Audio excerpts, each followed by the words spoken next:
Hi, I'm Cathlyn Choi, a Korean chef now living in the US.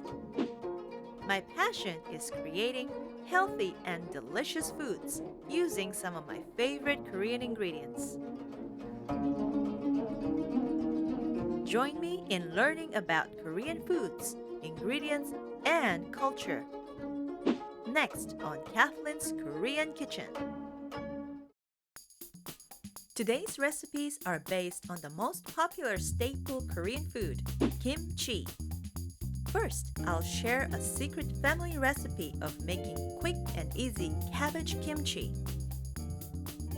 So today I'm going to show you one of my favorite kimchi, cabbage and daikon radish kimchi. Here is a bowl of pre-soaked, pre-salted, chopped up cabbage and daikon radish. And it takes about 4 hours to prepare and make kimchi. So I'm going to start off by doing a lot of slicing, cutting, chopping, dicing. Let's start with the cabbage. Cut in half. Just get rid of that. Any way you like, but you don't want to shred it either.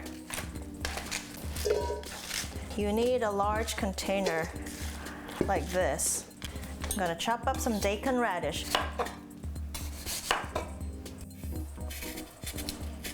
Make sure you peel the skin of the daikon radish. Cut them in 1/8 of an inch thickness in squares or pie shapes. In general, people think making kimchi is a hassle, so what I'm making today is called mak kimchi, where you basically cut up the vegetables and mix them all together freely with the sauce and stuffing.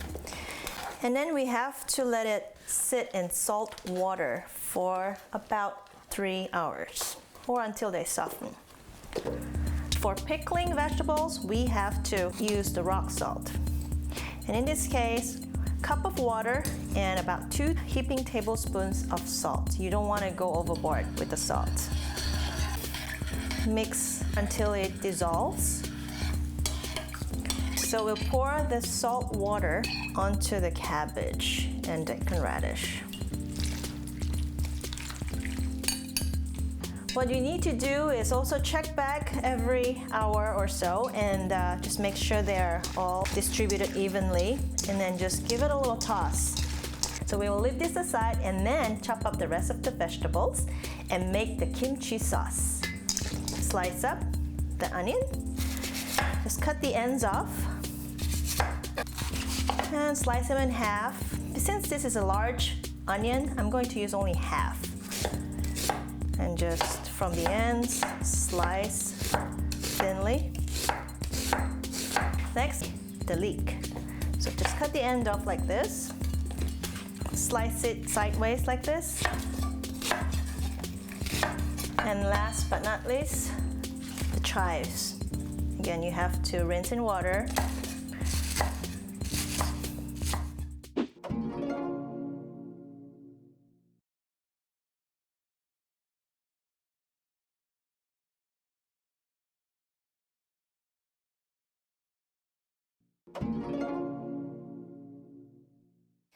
Next, we'll move on to making the kimchi sauce. A couple of the most important ingredients for kimchi are always garlic and ginger. Maybe take a little piece over here. Just take my paring knife here, or even use a spoon to scrape off the skin gently. Using my stone mortar here again, it's very convenient. The ginger's ready, and I'm going to mash up some garlic the old-fashioned way with my knife.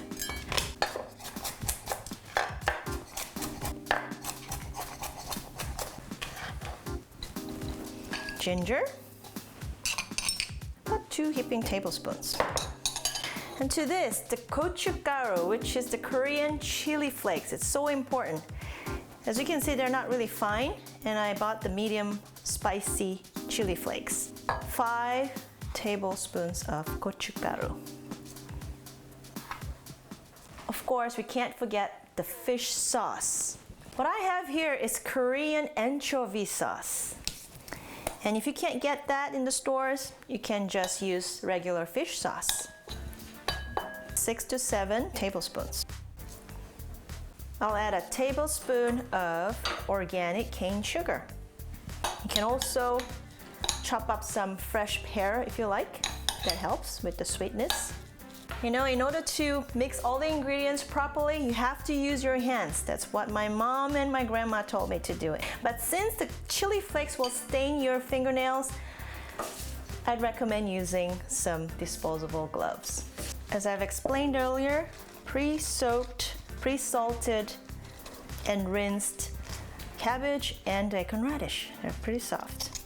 We'll add all the other vegetables. Once you mix it with the kimchi sauce here, you'll get a lot more moisture during the fermentation process from the vegetables.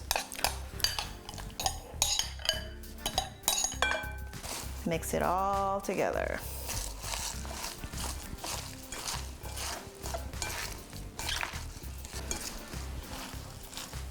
But it is recommended that you leave the kimchi out in room temperature for at least 24 hours, sometimes up to 36 hours, so that it goes through the fermentation process. Use really good quality chili flakes, not just for the taste, but also for the color. So now I have the Korean ongi jar right next to me. It's ideal for fermenting foods, pickles, especially for kimchi. But before I put them in there, I want to make sure that all the ingredients are just right. I think this is perfect. I gotta say, nothing tastes better than a homemade kimchi with long family tradition.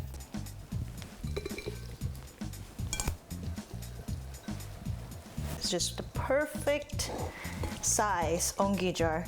Right amount of space here for it to breathe. And then we'll close the lid and let it ferment in room temperature for the next 36 hours before it goes in the fridge.